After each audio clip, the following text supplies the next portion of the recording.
नमस्कार। आज देश किधर जा रहा है कुछ नहीं कहा जा सकता। परिस्थितियां दिन प्रतिदिन खराब होती जा रही हैं। पहले कोरोना से निपट लिया गया, फिर ये फार्मर्स मूवमेंट स्टार्ट हुआ। ये दोनों जो पक्ष हैं, सरकार बनाम किसान, दोनों ही अपनी जिद पर अड़े हुए हैं। जैसे घरों में नहीं लड़ाई हो जाती, ईगो की लड़ाई, सास बहू की लड़ाई, या देवरानी जेठानी की लड़ाई, अड़ना, बस अपने किसी मुद्दे को लेकर अड़ जाना बिना किसी कारण के। क्या ये सही है? ऐसी समस्याओं का हल तभी हो सकता है जब हम कहें कि आओ मिलकर बैठते हैं, 2 कदम आप चलो, 2 कदम हम चलते हैं, मिलते हैं, बैठते हैं, परंतु दोनों ही पक्ष अपनी बात पर अड़े हुए हैं। सरकार कोई भी कानून लेके आती है, अपनी जनता के हित के लिए लेकर आती है। उसके प्रोस और कॉन्स दोनों ही होते हैं, बेनिफिट्स, हानियाँ, लाभ और हानि दोनों ही पक्ष होते हैं। अब देखा जाए तो इस जो 3 बिल आए हैं, इनकी कोई डिमांड नहीं थी देश के अंदर, कोई मांग नहीं थी कि जनता के लिए या लोगों के लिए ये कानून पास किए जाएं, या जनता के हित के लिए, किसानों के हित के लिए इन कानूनों को पास किया जाए। जब कोई डिमांड ही नहीं है, जब किसी प्रकार की कोई इच्छा नहीं है, कोई लोग नहीं चाहते, तो ये बिल क्यों लाए गए? पहला प्रश्न तो ये है। दूसरा, ये अगर ज़रूरत है किसी कानून की, अब जैसे काफ़ी समय से डिमांड थी 370 धारा को हटाने की, 35A को हटाने की, CAA को लाने की। अब जैसे पॉपुलेशन बिल है, उसके ऊपर कोई बात नहीं कर रहा, सिविल कोड की कोई बात नहीं कर रहा। जैसे आम जनता की, आम लोगों की, पूरे देश के लोगों की ये डिमांड है कि नोटों के ऊपर भगत सिंह की, सुभाष चंद्र बोस की, हमारे क्रांतिकारियों की फोटोज़ लगें, उनकी पिक्चर्स लगें। ये वर्षों से चली आ रही डिमांड है, क्योंकि उन लोगों ने हमारे लिए कुर्बानी की है, हमारे देश के लिए उन्होंने बहुत कुछ किया, होना चाहिए। ये काम तो हम कर नहीं रहे, और जो फालतू की चीज़ें हैं जिनका पूरा देश अब उठ खड़ा हुआ है, पहले तो पंजाब और हरियाणा था, अब आप महाराष्ट्र, तमिलनाडु, राजस्थान, मध्य प्रदेश, इन प्रदेशों से भी आवाज़ें आने लगी हैं। क्या हमें इन बिलों को लागू करने से पहले इन किसानों की राय नहीं लेनी चाहिए थी जो आज सड़कों पर बैठे हैं? अगर क्या इनको बरगलाया गया है? कुछ पक्ष ये कह रहे हैं कि इनको बरगलाया गया, क्योंकि ये कहते हैं कि ये कानून जो आ रहे हैं बिल किसानों के हित में हैं, इनमें उनका कोई नुकसान नहीं। मोदी ने एक नारा दिया था कि मैं 22 तक किसानों की आय को दुगना कर दूंगा। अब पता नहीं इससे आय दुगनी होती है क्या होता है, ये तो भविष्य ही बताएगा। क्योंकि जब भी हमारे देश में मैंने देखा है कि कोई भी कानून आता है, हालांकि वो अच्छाई के लिए होता है, उसका विरोध जरूर करना है। चाहे जो पावर में बैठी हुई पार्टियाँ तब वो विपक्ष में थी। अब जैसे मुझे याद है जब इंदिरा गांधी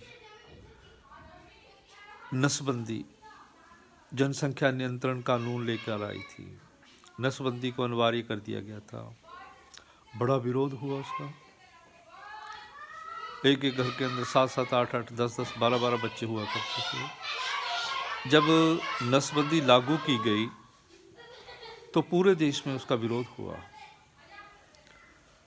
और कई साल तक ये सिलसिला चलता रहा और आखिर इंदिरा गांधी को अपनी गद्दी त्यागनी पड़ी। लोगों ने उतार दिया उसे गद्दी से। आज हम उस सख्ताई का फल अच्छे तरीके से भुगत रहे हैं। एक तो जनसंख्या कंट्रोल हुई। पहले हर घर के अंदर 7, 8, 10, 12 बच्चे हुआ करते थे, अब 1 या 2। ये उसी कानून की देन है। दूसरा, फिर मुझे याद है राजीव गांधी सुपर कंप्यूटर लेकर आए थे, तब बड़ा विरोध हुआ, यूनिवर्सिटियां बंद हुई, धरने प्रदर्शन हुए, कॉलेज बंद हो गए, सड़कों पर उतर आए लोग कि बेरोजगार हो जाएंगे लोग कंप्यूटर के आने से, रोजगार चले जाएंगे लोगों के कंप्यूटर आने से। परंतु ऐसा कुछ हुआ है? आज मैं आपसे बात कर रहा हूँ, एक कंप्यूटर के माध्यम से ही बात कर रहा हूँ। आज जो भी कोई काम हम करते हैं, हमारी दिन के अंदर 100 कामों में से 75 काम कंप्यूटर के द्वारा हो रहे हैं। कहाँ बेरोजगारी हुई? रोजगार बढ़ा है। नए नए कॉलेज, नई नई यूनिवर्सिटियाँ, नए नए प्रोफेशंस, बच्चों को काम मिलने लगा।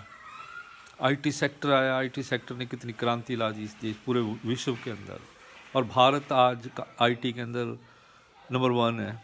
पूरे वर्ल्ड को अपने प्रोफेशनल्स, आईटी प्रोफेशनल्स सप्लाई कर रहे हैं, दे रहा है। ये अमेरिका, कनाडा, जर्मन जैसे देश हम पर निर्भर करते हैं, हमारे टेक्नोक्रेट्स के ऊपर, आईटी प्रोफेशनल्स के ऊपर। तो जब भी कोई कानून लागू होता है तो उसकी, ये हमारे देश में है, ये कुछ उसकी विरोधता करनी है। वो क्यों? विपक्ष ने, अब विपक्ष वाले खाली बैठे थे, काम नहीं था उनके पास कोई। ये मुद्दा क्या है? उन्होंने किसानों को बुलाया, 1-2 उल्टे सीधे बयान दिए, किसान सड़कों पे आ गए। हालांकि अगर आप किसी किसान से बात करो कि ये कानून क्या है, नहीं पता उसे। उनको ये कहा गया आपकी ज़मीनें चली जाएंगी। अब जब लोग ज़मीनें ठेके पे देते हैं, कहते हैं ना कॉन्ट्रैक्ट फार्मिंग से ज़मीन चली जाएगी, ऐसा कुछ नहीं होगा। जो लोग ज़मीन ठेके पे दे रहे हैं उनकी ज़मीनें चली गई। आधे से ज़्यादा किसान जो बड़े ज़मींदार हैं वो अपनी ज़मीन कॉन्ट्रैक्ट फार्मिंग के जरिए करा रहे हैं। अब 2 लोगों को आगे ले आए, अंबानी और अडानी हमारी ज़मीनें जब्त कर लेंगे। अब देखिए बड़े बड़े लोग, अब इसमें साउथ में चले जाओ, महाराष्ट्र में चलो, वहाँ कॉन्ट्रैक्ट फार्मिंग पहले ही है। ये चाय के बागान क्या है, कॉन्ट्रैक्ट फार्मिंग पे की तो है। ये जितने मिसालों की खेती हो रही है या साउथ के अंदर जितनी भी चीज़ें हम जिनका यूज़ कर रहे हैं वो कॉन्ट्रैक्ट फार्मिंग के जरिए आ रही हैं। ऐसा कुछ नहीं। सरकार को चाहिए कि इस कानून को लागू करने से पहले किसानों को अपने पक्ष में ले, उनका अपने विश्वास में ले, तब इसको लागू करे, क्योंकि इसके मैं देख रहा हूँ बेनिफिट बहुत है अगर किसान इसको सही तरीके से लेंगे। अच्छा हो कि सरकार के कुछ जो अच्छे लोग हैं जो डिस्प्यूट पैदा नहीं करना चाहते, वो आगे आए, किसानों को समझाएं। नहीं तो ये आंदोलन 77 में जो चला था, पंजाब से आतंक की लहर उठी थी, कहीं उधर उस और न चला जाए, लोगों का नुकसान हो। क्योंकि जो पावर्स हैं, विदेशी ताकतें हैं, वो नहीं चाहती कि भारत आगे आए। भारत की जो इमेज है पूरे वर्ल्ड में एक स्ट्रॉन्ग कंट्री के रूप में उभर रही है। अब हम हर चीज़ के अंदर हम दूसरे या तीसरे स्थान पे हैं। कहीं हमारा नाम नहीं होता था आज से 30, 40 साल, 50 साल पहले पूरे विश्व में कहीं भी। हर चीज़ में हम आगे हैं। अब जैसे हमारी सेना है, आर्मी है, 4थे नंबर पर। इकोनॉमी के अंदर जो इकोनॉमिक पावर्स हैं वर्ल्ड की टॉप 10 में हमारा नाम है, चौथे नंबर पे हैं, चौथे या पाँचवें नंबर पे चल रहे हैं हम, और कोशिश यही है कि ये तीसरे नंबर पे आ जाएगा। ये चीज़ें लोगों को समझाई जाए, और उन लोगों को जो विदेशी ताकतें हैं उनको ये चीज़ें हजम नहीं हो रही कि एक गरीब देश आगे आ रहा है। अब देखिए वैक्सीन 4 देशों ने लागू, और उन्हें भारत एक है, दूसरे नंबर पे है, पूरे वर्ल्ड को सप्लाई कर रहे हैं हम। मेडिसन हम पूरे वर्ल्ड को दे रहे हैं, आईटी हम पूरे वर्ल्ड को दे रहे हैं, मेडिसिन हम पूरे वर्ल्ड को दे रहे हैं, और जो हमारे शत्रु देश हैं वो भी हमसे मेडिसिन मांग रहे हैं। अब जैसे वैक्सीन हमने निकाली है, कितने देशों को हम दी है। कभी हमारे देश में ये जो वेंटिलेटर हैं, मास्क हैं या पीपी किट हैं, ये नहीं बनती थी। आज हम दूसरे नंबर पे हैं चाइना के बाद, पूरे वर्ल्ड को सप्लाई कर रहे हैं। अगर ये चीज़ें सबके सामने लाई जाएं, लोगों को समझाया जाए, और जो इस कानून की अच्छी बातें हैं वो भी बताई जाएं, इसके जो नुकसान हैं वो जनता को बताए जाएं, बिल्कुल क्लियर कट पूरे बिल बोर्ड लगाकर, बड़े बड़े बोर्ड लगाए जाएं, उन पे लिखा जाए कि ये इसके फ़ायदे हैं, ये इसके नुकसान हैं। बिना सोचे समझे की गई चीज़ें नुकसानदायक ही होती हैं, आम जनता के लिए भी, सरकार के लिए भी।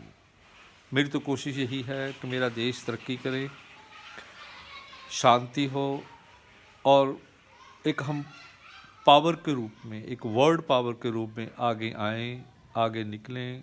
मेरी यही दुआ है कि ये जो दौर चल रहा है, जैसे कोरोना का दौर गया था, सीए का दौर आया था, तो ये दौर भी निकल जाएगा। Thank you, have a nice day.